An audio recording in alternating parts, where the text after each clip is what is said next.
as he snuffs the gale of popular applause, by John Angel James, excerpted from Ministerial Duties Stated and Enforced.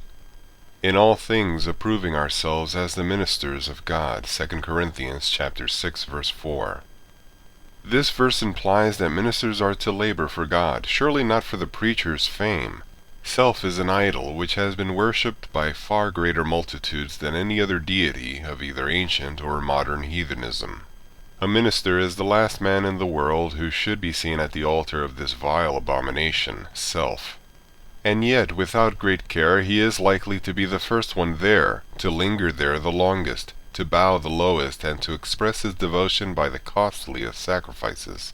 Many become ministers merely to acquire popular applause. Fame is their motive and their aim. To commend themselves is the secret but powerful spring of all they do.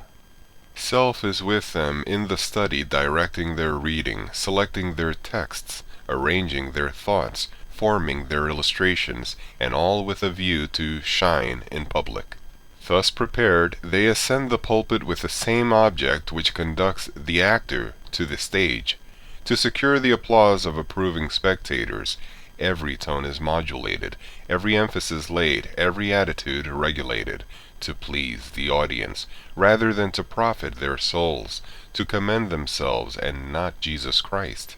The service ended, this bosom idol returns with them to their own abode, and renders them restless and uneasy to know how they have succeeded. If they are admired, they receive their reward; if not, the first prize is lost.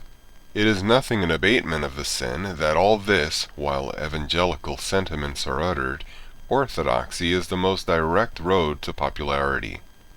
Christ may be the text, when self is the sermon.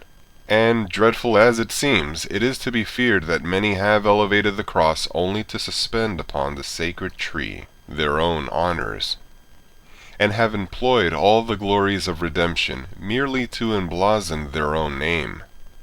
The ministry is not intended to be a platform where the petty manufacturer of tinsel eloquence and rhetorical flowers shall display to a gaping crowd his gaudy wares.